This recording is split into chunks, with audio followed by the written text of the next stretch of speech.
La historia natural de los selenitas.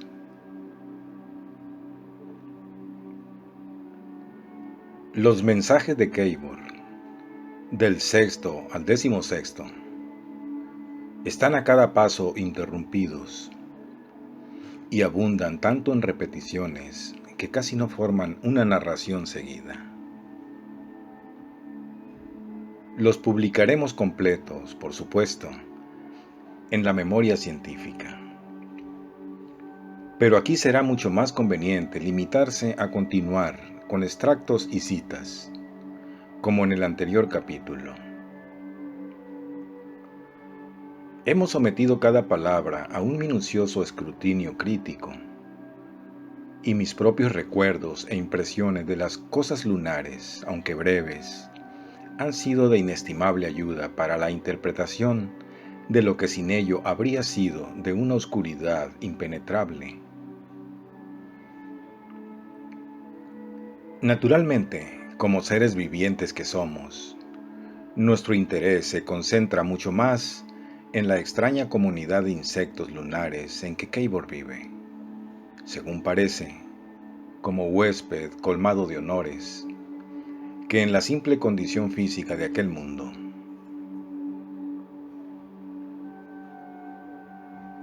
Creo haber explicado ya que los selenitas que vi se parecen al hombre en que andan en 2 pies y rectos, y que tienen 4 miembros principales, y he comparado el aspecto general de sus cabezas y las coyunturas de sus miembros con las de los insectos. He señalado también la peculiar consecuencia de su gravitación menor en la Luna, debilidad y fragilidad. Keibor confirma mis observaciones sobre estos puntos. Llama a los selenitas animales, aunque por supuesto no entran en división alguna de la clasificación de las criaturas terrestres, y deja constancia de que el tipo insecto de la anatomía nunca ha pasado en la Tierra, afortunadamente para los hombres, de un tamaño relativamente muy pequeño. Los mayores insectos terrestres, vivientes o ya extinguidos, no miden en verdad más de 6 pulgadas de largo, pero aquí, a causa de la menor gravitación de la Luna, un animal, sea insecto o vertebrado, parece que puede alcanzar dimensiones humanas y ultrahumanas. No menciona a la hormiga, pero sus alusiones hacen que la hormiga parezca de continuo ante mi mente, con su actividad incansable, con su inteligencia y organización social, y con su estructura, particularmente por el hecho de que presentan, además de las 2 formas, masculina y femenina, que casi todos los otros animales poseen, una cantidad de otras criaturas asexuales, trabajadores, soldados, etc., diferentes una de otra en estructura, carácter, poder y empleo, y sin embargo, todos miembros de las mismas especies. Porque hay que notar que los selenitas tienen gran variedad de formas. Desde luego no solamente son, por su tamaño, colosalmente más grandes que las hormigas, sino también, en opinión de Keibor, con respecto a la inteligencia, a la moralidad, a la sabiduría social, son colosalmente más grandes que los hombres. Y en vez de las 4 o 5 diferentes formas de hormigas que el hombre conoce hasta ahora, las diversas formas de selenitas son casi innumerables. Ya he tratado de indicar la muy considerable diferencia que se observa entre los selenitas del centro y los de la corteza exterior, con quienes la casualidad hizo encontrarme. Sus diferencias de tamaño, color y forma eran ciertamente tan grandes como las que separan a las razas de hombres más diversas. Pero las diferencias que vi quedan reducidas absolutamente a la nada en cuanto se las confronte con las que Keibor describe. Parece, efectivamente, que los selenitas exteriores que vi eran, los más de ellos, de un solo color y ocupación: pastores, matarifes, etc. Pero dentro de la luna, cosa de que yo no tenía ni siquiera sospecha, parece que hay una cantidad de clases de selenitas, diferentes en formas, diferentes en poder y en apariencia, y que sin embargo no son diferentes especies de criaturas, sino diferentes formas de una especie. La luna es, seguramente, algo como un vasto hormiguero, pero en vez de existir en este solo las 4 o 5 clases de hormigas: trabajador, soldado, macho alado, reina y esclavo, hay varios cientos de diferentes clases de selenitas, y casi todas las gradaciones entre una clase y otra. Debemos creer que Keibor descubrió esto con mucha rapidez. Deduzco de su narración, pues no puedo decir que ésta lo expone con claridad, que quienes lo capturaron fueron los pastores bajo la dirección de los otros selenitas, que tienen más grandes las cajas cerebrales, cabezas y mucho más cortas las piernas. Al ver que no se decidía a andar, ni aun cuando lo punzaran con sus lanzas, lo condujeron a las lóbregas galerías interiores. Cruzaron un puentecillo estrecho, algo como una tabla puesta de un lado a otro de una zanja, que quizás sea el mismo por el cual me negué yo a pasar, y lo pusieron en una cosa que al principio debe haberle parecido una especie de ascensor. Era un globo, que había estado absolutamente invisible para nosotros en las tinieblas, y lo que yo había creído una simple tabla que se hundía en el vacío era, sin duda, el puentecillo para pasar al globo. En este descendieron hacia regiones interiores cada vez más iluminadas. Al principio bajaron en silencio, turbado únicamente por el cuchicheo de los selenitas, y después entraron en un creciente ruido y movimiento. En poco tiempo, la profunda oscuridad había dado a los ojos de Keibor una sensibilidad tan grande que a cada momento iba viendo algo más de las cosas que lo rodeaban, y por último lo vagó tomó forma. Figúrense ustedes un enorme espacio cilíndrico, dice Keibor en su séptimo mensaje, que tendrá hasta un cuarto de milla de ancho, muy tenuemente alumbrado al principio y después claro, con grandes plataformas extendidas en espirales que se pierden por fin hacia abajo, en una azul profundidad. Y en el espacio se iluminaba cada vez más, sin que fuera posible decir cómo ni por qué.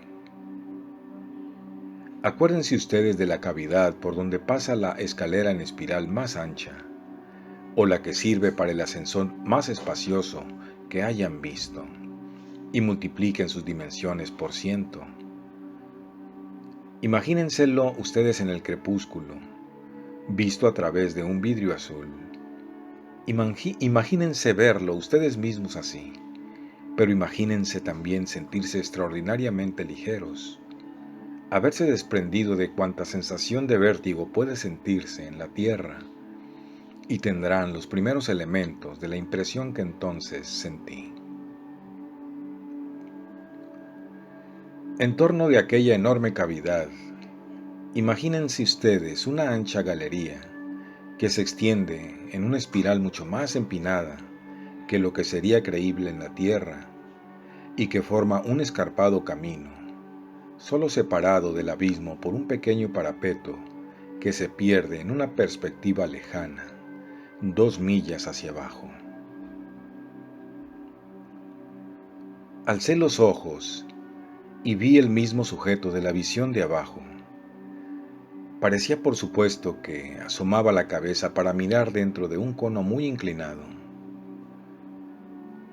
El viento soplaba de arriba a abajo, y más arriba me parece que oí, debilitándose por momentos, el bramido de las reses recogidas nuevamente de los pastos del exterior. Y arriba y abajo las galerías en espiral se veían sembradas de una muchedumbre desparramada, insectos pálidos, débilmente luminosos, que nos miraban, nos entregaban con prisa a sus desconocidas ocupaciones. No sé si fue ilusión mía, pero me pareció que un copo de nieve pasó rápidamente, empujado por la helada brisa, y luego, como otro copo de nieve, un pequeño hombre insecto, prendido a un paracaídas, se deslizó cerca de nosotros con mucha velocidad hacia las regiones centrales de la luna. El selenita cabezudo que estaba sentado junto a mí, al verme mover la cabeza como alguien que ve, extendió su mano en forma de trompa y señaló una especie de muelle que aparecía a la vista, abajo, muy lejos, un pequeño desembarcadero o algo así, colgado en el vacío. A medida que nos acercábamos a aquel punto, nuestra velocidad disminuía, hasta que al llegar a su altura nos detuvimos. Alguien arrojó un cabo, pronto atado, y enseguida me encontré delante de una multitud de selenitas que se agolpaban a verme. Aquella era una agrupación inconcebible. Repentina, violentamente, se impuso a mi atención la gran variedad de tipos que existe entre aquellos seres de la luna. No había, a decir verdad, semejanza entre dos seres de aquella hormigueante muchedumbre. Se diferenciaban en forma, se diferenciaban en tamaño. Algunos se inclinaban, se estiraban, otros corrían de un lado para otro, por entre las piernas de sus camaradas. Algunos se retorcían y entrelazaban como serpientes. Todos ellos sugerían la grotesca e intranquilizadora idea de un insecto que de algún modo ha conseguido remedar a un ser humano. Todos parecían presentar una increíble exageración de alguna determinada parte del cuerpo.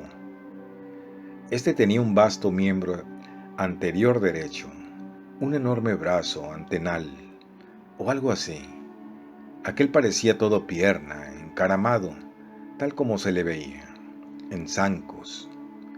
Otro avanzaba un órgano de forma nasal al lado de un ojo agudamente escrutador que le hacía parecer sorprendentemente humano. Basta que uno veía su boca exenta de expresión. Los fabricantes de juguetes hacen unos polichinelas con patas de langosta. Así era aquel ser.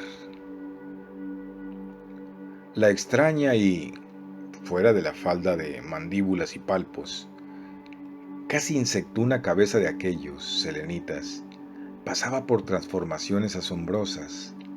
Aquí era ancha y baja, allá alta y angosta. Aquí su vacía frente se prolongaba en cuernos y otras prominencias extrañas.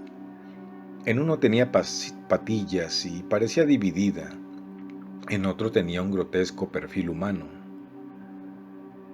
Varias cajas craneanas se estiraban como vainas hasta adquirir un largo enorme.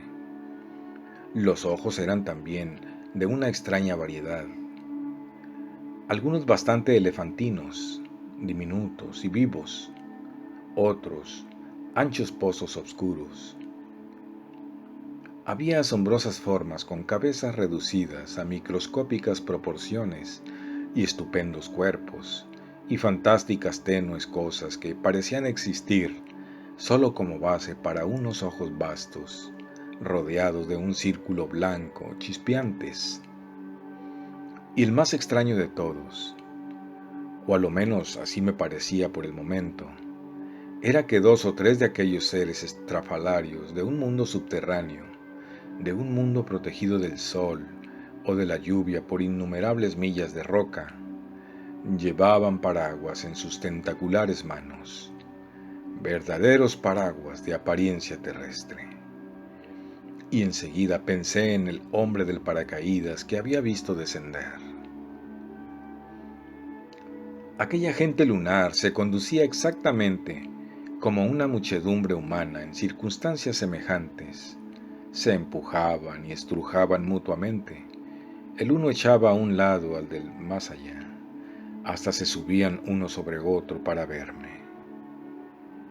A cada momento aumentaban en número y se agolpaban con más presión contra los discos de mis guardianes. Keibor no explica lo que esto significa. A cada momento nuevas formas se imponían a mi maravillada atención, y de repente se me hizo señas de que entrara, y se me ayudó a entrar en una especie de litera que unos conductores dotados de fuertes brazos levantaron. Así fui conducido por encima de aquella hirviente pesadilla, al alojamiento que se me había destinado en la luna. Por todas partes me rodeaban ojos, caras, máscaras, tentáculos, un ruido sordo como el roce de alas de escarabajo y una gran mezcla de balidos y chillidos que eran las voces de los selenitas. Por lo que sigue comprendemos que lo llevaron un departamento hexagonal y allí estuvo acompañado durante cierto tiempo. Después se le dio mucha mayor libertad hasta que gozó casi de tanta como la que puede gozarse en una ciudad civilizada de la Tierra. Parece que el misterioso ser, gobernante y amo de la luna, designó a 2 selenitas de grandes cabezas para custodiarle y estudiarle, y para establecer con él la comunicación mental que fuera posible alcanzar, y por sorprendente e increíble que pueda parecer, aquellos 2 seres, aquellos fantásticos hombres insectos, aquellos seres de otro mundo, llegaron a comunicarse con Keibor por medio del lenguaje terrestre. Keibor les da los nombres de Fiu y Tsiupuf. Dice que Fiu tenía de alto unos 5 pies, las piernas delgadas, cortas, como de 18 pulgadas de largo, y pequeños pies de la común forma lunar. Sobre aquellas piernas se balanceaba un cuerpecito, palpitante con los latidos del corazón. Los brazos eran largos, flojos, con muchas coyunturas, y terminaban en un puño tentacular. El cuello tenía también muchas coyunturas, como los de los demás, pero era excepcionalmente corto y grueso. Su cabeza, dice Keibor, aludiendo sin duda a alguna anterior comunicación que se había extraviado, es del corriente tipo lunar, pero extrañamente modificada. La boca tiene la usual hendidura sin expresión, pero es muy pequeña y se abre hacia abajo, y cara entera, propiamente dicha, está reducida al tamaño de una ancha nariz chata. A cada lado hay un ojo, semejante a los de la gallina.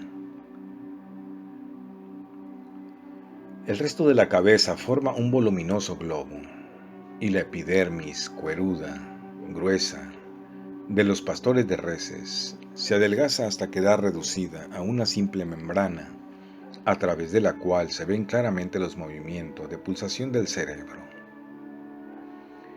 Fiu es, en resumen, un ser con un cerebro tremendamente hipertrofiado, y con lo demás de su organismo relativo, y podría decirse en sentido terrestre, absolutamente atrofiado. En otro párrafo, Keibor compara a Fiu, visto por detrás, con Atlas sosteniendo el mundo.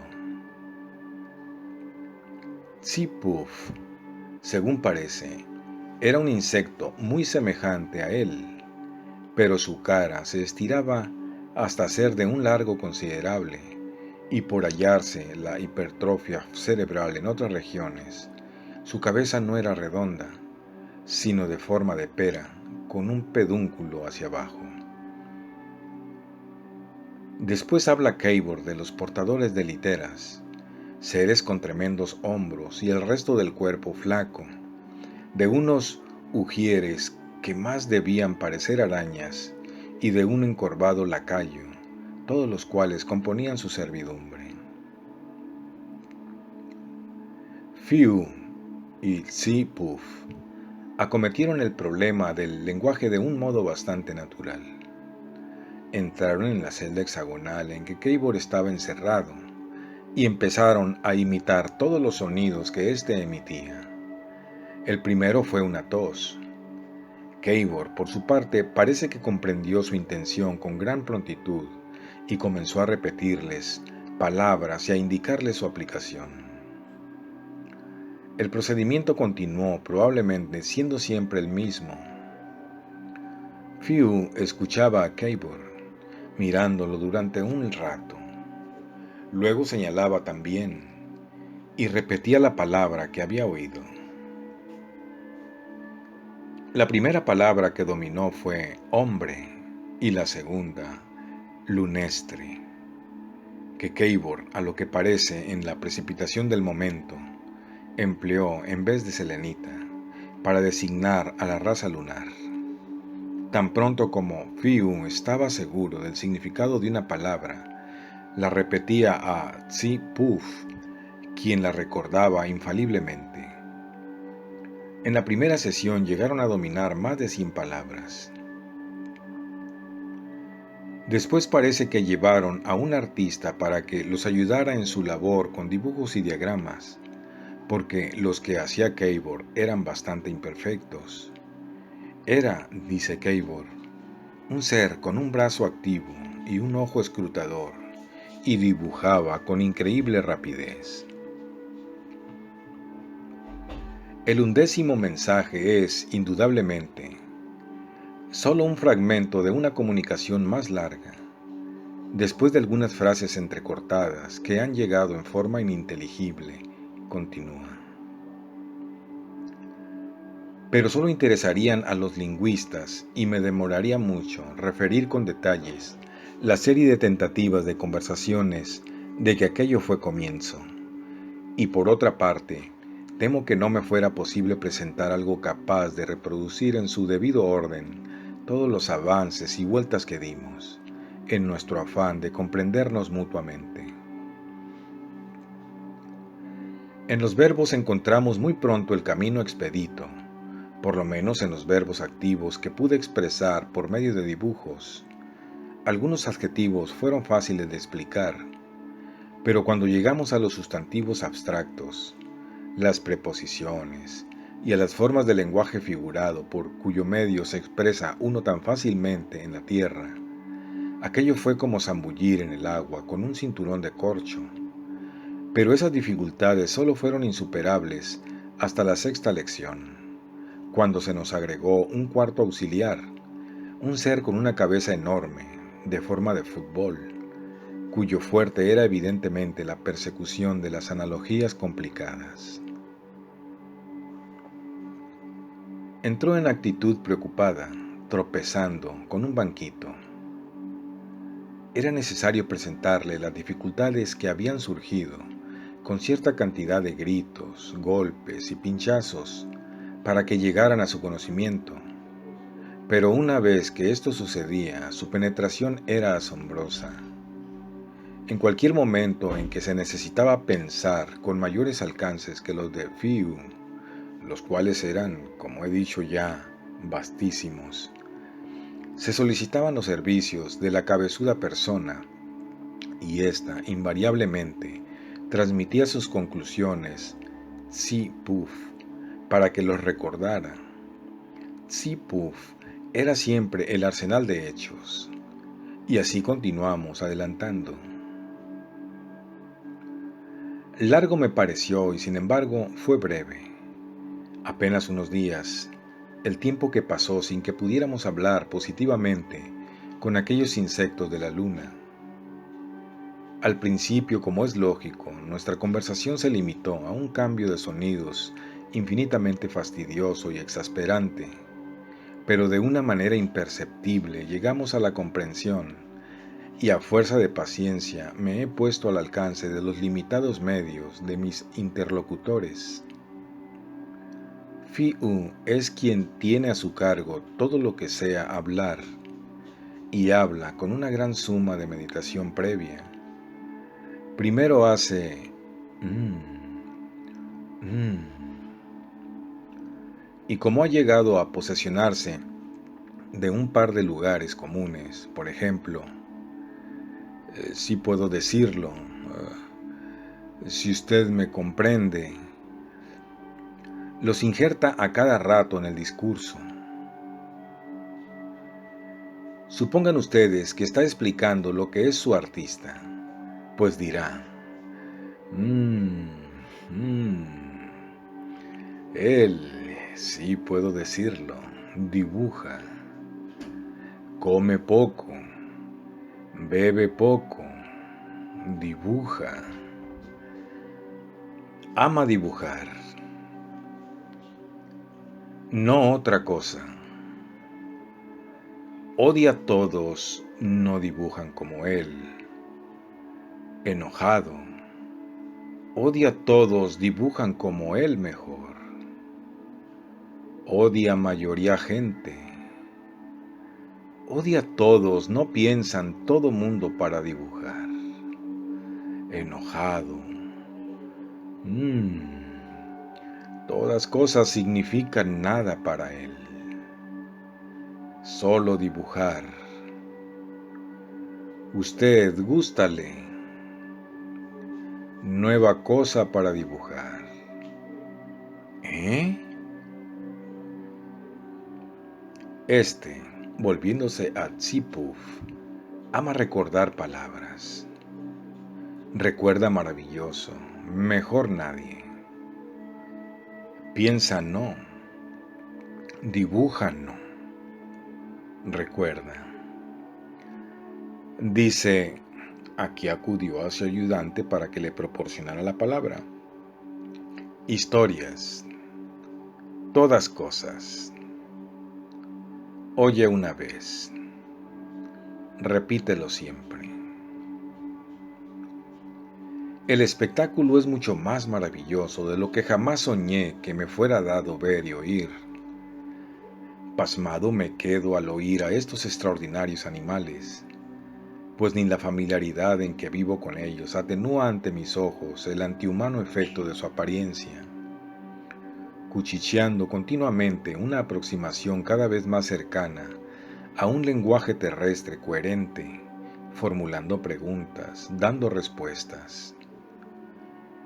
Me parece a ratos que tomo a la época de la niñez, en que me volvía todo oído para escuchar las fábulas, en que pleiteaban la hormiga y la langosta y la abeja hacía de juez.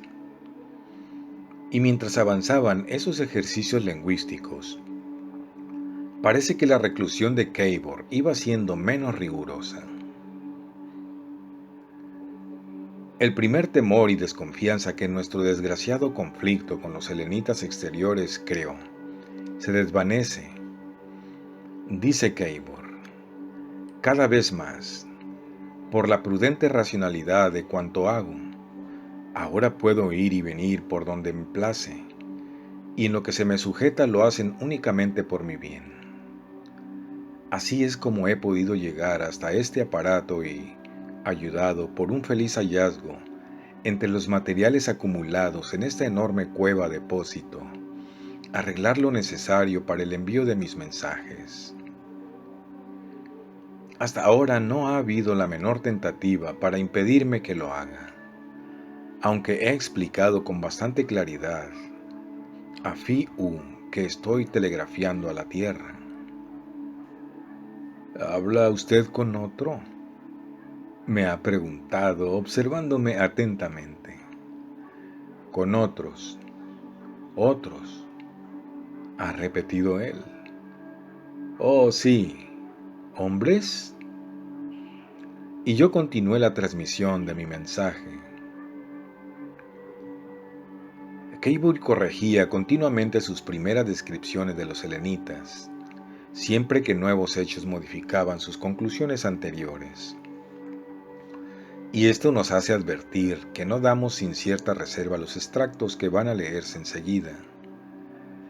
Los tomamos de los mensajes 9, 13 y 16, y no obstante ser tan vagos y fragmentarios, presentan probablemente el cuadro más complejo de la vida social de aquella extraña comunidad que el género humano puede esperar durante muchas generaciones. En la luna, dice Cable, cada ciudadano conoce su posición. Ha nacido para ella y la acabada disciplina de ejercicio, educación y cirugía a que se le sujeta lo hace al fin tan completamente adecuado para ella que ya no tiene ni ideas ni órganos para ningún objeto distinto. ¿Por qué habría de tenerlos?, preguntaría Fiu. Sí, por ejemplo, un selenita está destinado a ser matemático. Sus maestros intelectuales y físicos se consagran inmediatamente a formarlo para tal objeto. Ahogan toda incipiente disposición para otros fines. Alientan sus tendencias matemáticas con perfecta habilidad psicológica. Su cerebro crece, o por lo menos crecen las facultades matemáticas de su cerebro, y el resto de su persona crece solamente en cuanto es necesario para sostener la parte esencial de su ser. Así llega día en que, excepción hecha del sueño y la alimentación, su único deleite consiste en el ejercicio y despliegue de su facultad. Lo único que le interesa es la aplicación de ésta. Su única sociedad es la de otros especialistas de su mismo empleo. Su cerebro sigue creciendo sin cesar. Se hace cada vez más grande, por lo menos en sus partes concernientes a las matemáticas, que se abultan continuamente y parecen absorber toda la vida y el vigor del resto de su cuerpo. Sus miembros se encogen, el corazón y los órganos digestivos disminuyen. La cara del insecto queda oculta bajo sus embultados contornos. Su voz llega a ser un simple chillido para la emisión de fórmulas. Parece sordo a todo cuanto no sea problemas debidamente enunciados. La facultad de reír, salvo por el repentino descubrimiento de alguna paradoja, está perdida para él. Su más honda emoción es la resolución de un cómputo nuevo, y de esa manera realiza el objeto a que se le ha destinado. Otro ejemplo. Al selenita destinado a cuidar reses se le induce desde sus primeros años a pensar en reses y a vivir con ellas, a complacerse en conocer las tendencias de las reses, a ejercitarse en seguirlas, domarlas y atenderlas. Se le enseña a ser activo y ágil. Sus miembros se habitúan a las apretadas envolturas, sus ojos a los angulares en contornos que constituyen la elegancia de los pastores lunares. Concluye por no tener interés en lo que pasa en la parte más honda de la luna. Mira a todos los selenitas que no están tan versados como él en lo que se refiere a las reses, con indiferencia, con burla o con hostilidad. Sus pensamientos se concentran en los pastos para los reses. Su dialecto es un acabado tecnicismo ganadero. Así también tiene cariño a su trabajo y cumple, felísimos con ella, las obligaciones que constituyen su razón de ser. Y lo mismo pasa con todas las clases y condiciones de selenitas. Cada uno es una perfecta unidad en una máquina mundial. Los seres de grandes cabezas, a quienes tocan las labores intelectuales, forman algo como la aristocracia de esta extraña sociedad, y a la cabeza de ellos, quinta esencia de la luna, está el maravilloso ganglio gigantesco, el gran lunar, ante cuya presencia debo comparecer en breve. El ilimitado desarrollo de los entendimientos en la clase mental se ha hecho posible por la ausencia de todo cráneo huesoso en la anatomía lunar que no tiene la extraña caja de hueso que se cierra en torno del cerebro del hombre, insistiendo imperiosamente, cuando el cerebro se desarrolla, sin decir a éste, hasta aquí y no más lejos, y empleando para ello todo su poder. Estos seres se resumen en tres clases principales que difieren grandemente en influencia y en respeto. Los administradores, uno de los cuales es Fi-Un, selenitas de considerable iniciativa y movilidad, responsable cada uno de una determinada porción cúbica de la capacidad lunar. Los expertos, como el pensador de cabeza en forma de fútbol, a quienes se educa para ejecutar ciertas operaciones especiales, y los eruditos, que son los depositarios de todos los conocimientos. A esta última clase pertenece Tsi-Puf, el primer profesor lunar de lenguas terrestres. Con respecto a estos últimos, cosa es digna de notar que el ilimitado crecimiento del cerebro lunar ha hecho innecesaria la invención de todas las ayudas mecánicas para el trabajo cerebral que han señalado la carrera del hombre. No hay libros ni archivos de ninguna clase, ni bibliotecas o inscripciones. Todo el conocimiento está almacenado en cerebros susceptibles de ensancharse como se ensancha el abdomen de las hormigas melíferas de Texas a medida que lo han llenado de miel. El archivo histórico, la Biblioteca Nacional Lunar, son colecciones de cerebros vivientes. He notado que los administradores menos especializados se interesan vivamente por mí cada vez que me encuentran. Se apartan de mi camino, me miran y me dirigen preguntas a las cuales contesta Fi-U. Van y vienen de un lado a otro, con una comitiva de portaliteras, lacayos, voceros paracaídas y demás servidores, grupos de aspecto curioso. Los expertos, o la mayor parte de ellos, no me hacen caso, como tampoco se hacen caso entre sí, o si notan mi presencia es solo para engolfarse con una verbosa exhibición de su peculiar habilidad. Los eruditos casi siempre están arrobados en una impenetrable y apoplética complacencia, de la cual solo puede despertarles una negación de su saber. Generalmente van guiados por pequeños cuidadores y lacayos, y a menudo se ve con ellos a unas diminutas criaturas, de apariencia vivaz, generalmente regordetas, que me inclino a creer son algo así como sus esposas. Pero algunos de los más profundos sabios son ya demasiado voluminosos para poder moverse, y se les lleva de un lugar a otro en una especie de bateas hondas, cual movedizas gelatinas de conocimientos que se captan ni más respetuoso asombroso. Acabo ahora mismo de pasar junto a uno de ellos. Al venir al lugar en que se me permite divertirme con estos juguetes eléctricos, era una cabeza vasta, pelada, temblorosa, calva y de piel delgada, que iba en su grotesca litera. Los portaliteras llevaban la carga distribuidos adelante y atrás, y unos diseminadores de noticias de aspecto muy curioso, con caras que casi parecían trompetas, proclamaban la fama del sabio.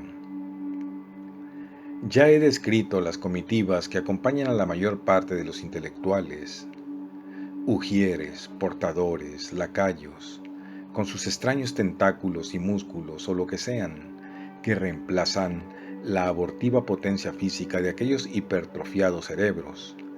Casi siempre los acompañan también peones de carga, unos mensajeros extremadamente veloces, con piernas parecidas a las de las arañas y manos para sostener los paracaídas, y voceros con órganos vocales que bastarían para despertar a los muertos. Fuera de lo que forman la especialidad de sus inteligencias, esos subalternos son tan inertes e inservibles como las sombrillas en una vidriera. Existen solo en relación a las órdenes que tienen que obedecer, a los deberes que tienen que cumplir.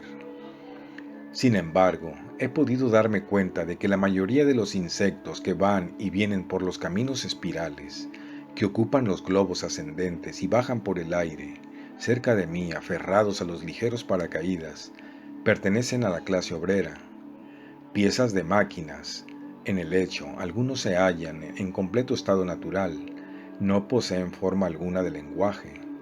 El tentáculo único del pastor de reses es reemplazado por uno o dos manojos de 3, 5 o 7 dedos para agarrar, levantar, guiar, y el resto de sus cuerpos no es más que el necesario apéndice subordinado a estas importantes partes. Algunos que supongo manejan mecanismos para hacer sonar campanas, tienen enormes orejas parecidas a las del conejo y exactamente detrás de los oídos. A otros que trabajan en delicadas operaciones químicas, les sobresale un vasto órgano olfativo. Otros tienen pies con las coyunturas anquilosadas y otros que se me han dicho son sopladores en la fabricación del vidrio, parecen simples fuelles. Pero cada uno de estos selenitas comunes que he visto en su labor está exquisitamente adaptado a las necesidades sociales para las que se le ha destinado. Las obras finas son hechas por artesanos afinados también, sorprendentemente enanos y delicados. Los hay que podrían caber en la palma de la mano. Hay también una especie de selenita motor muy común, cuyo deber y único deleite consiste en servir la fuerza motriz para varias pequeñas aplicaciones y para mantener a todo el mundo selenita en orden y contener cualquier tendencia al error que pudiera mostrar alguna naturaleza extraviada.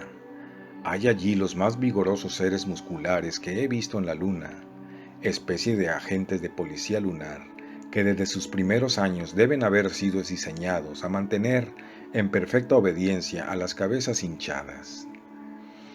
La fabricación de estas varias clases de operarios debe necesitar de un procedimiento muy curioso o interesante. Todavía estoy a oscuras a ese respecto, pero no hace mucho pasé al lado de un número de jóvenes selenitas encerrados en vasijas, de las que solo sobresalían los miembros anteriores. Se les comprimía allí para que fueran motores de una clase especial de máquinas. Al brazo, preparado así con aquel sistema desarrollado de educación técnica, se le estimula con irritantes y se alimenta mediante inyecciones, mientras al resto del cuerpo se le priva de toda alimentación. Si no he entendido mal la explicación que me dio Fium, esas curiosas criaturas dan, en los primeros tiempos, señales de sufrimientos causados por sus diversas posiciones encogidas, pero se habitúan fácilmente a su suerte. Para hacerme ver mejor las cosas, Fium me llevó a un lugar en que estaban en preparación unos mensajeros. La operación consistía en dar a sus piernas gran flexibilidad y hacer que fueran largas. Sé que lo que voy a decir no es lógico, pero estas ojeadas a los métodos educadores de los selenitas me han producido un efecto desagradable. Empero, sin embargo, que esto pase y que me sea dado ver alguna faz más simpática de un orden social tan maravilloso. Aquella mano de aspecto lamentable que apuntaba afuera de la vasija parecía dirigir algo como un desesperado llamamiento a probabilidades perdidas, y todavía me persigue su visión, aunque no se me oculta que, al fin y al cabo, ese procedimiento es todavía más humanitario que nuestros métodos terrestres de aguardar a que los niños lleguen al estado de seres humanos propiamente dicho, para entonces y sólo entonces convertirlos en máquinas. También, muy recientemente, creo que fue en la 11ª o 12ª visita que hice a este aparato, obtuve un curioso dato sobre la vida de dichos operarios. Iba con Fiu y mis demás acompañantes por un camino corto y poco frecuentado, en vez de bajar por la espiral y seguir por los malecones del mar central.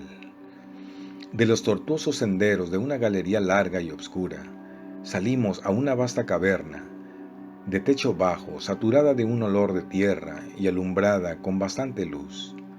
Esta salía de un tumultuoso brote de lívidas plantas fungoideas, algunas de ellas singularmente parecidas a nuestros hongos terrestres, pero tanto o más altas que un hombre.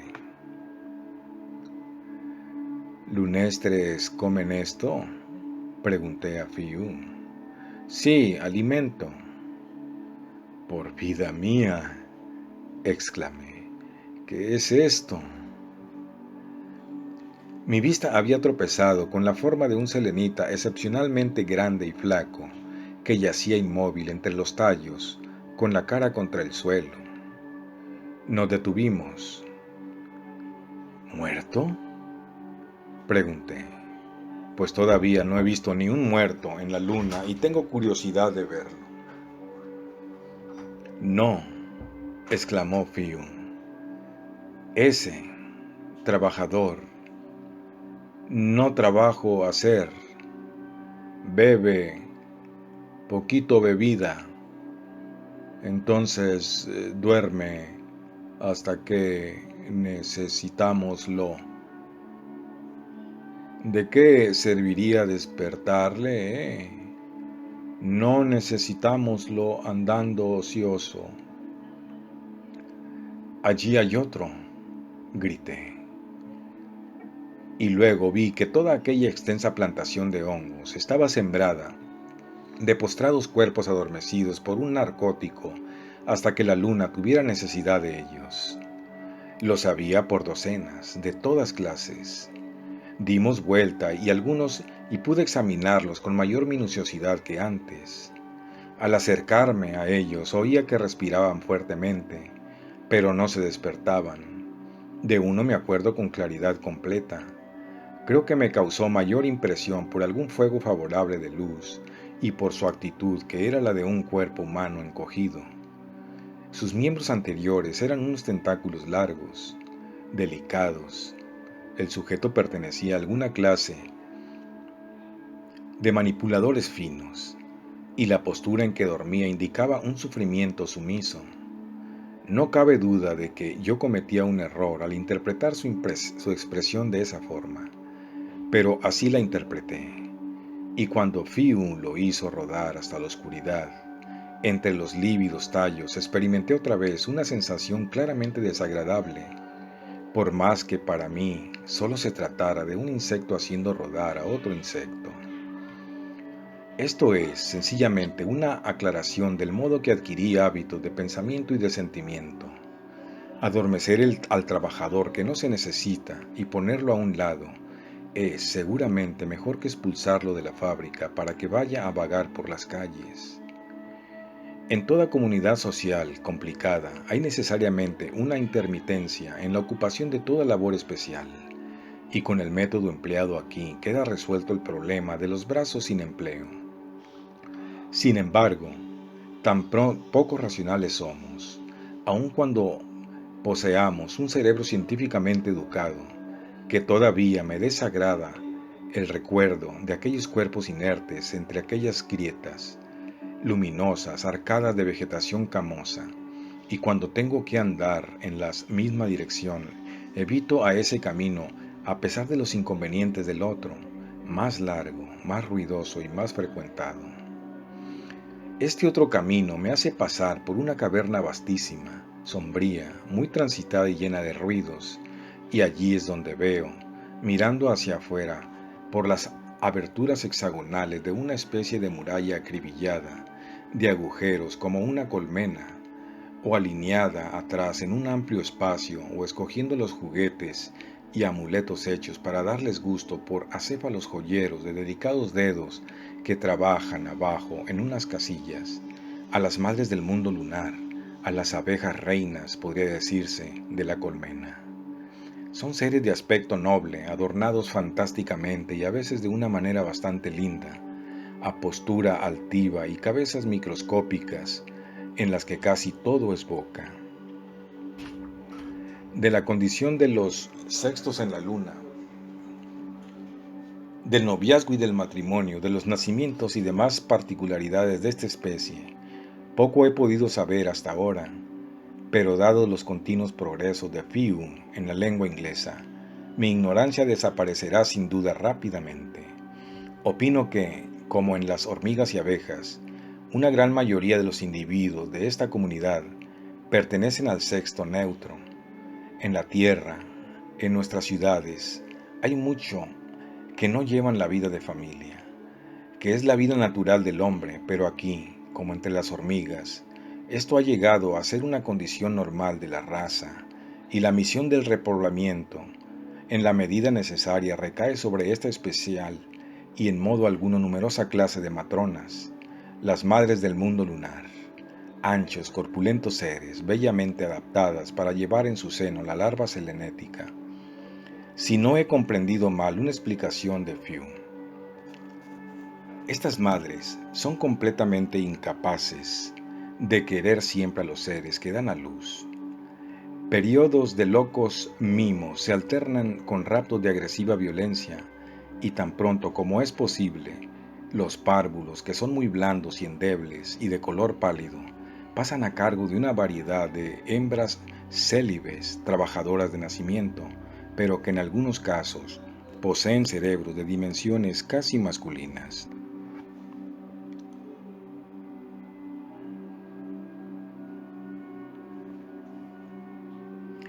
Precisamente en ese punto, y por desgracia, se cortó el mensaje.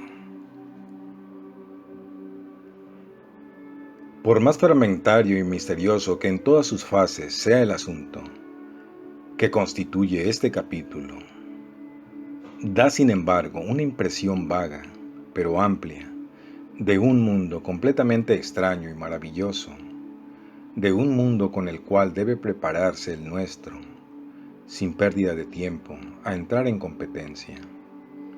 Este interminente chorro de mensajes, este susurrar de una aguja receptora en la falda de una montaña, constituyen la primera advertencia de un cambio en las condiciones humanas, tal como la humanidad hubiera podido difícilmente imaginarlo hasta ahora. En aquel planeta hay nuevos elementos, nuevas aplicaciones, nuevas tradiciones, una abrumadora luz de ideas nuevas, una extraña raza con la cual tendremos inevitablemente que luchar por el dominio del oro, que es allí tan común como aquí el hierro o la madera.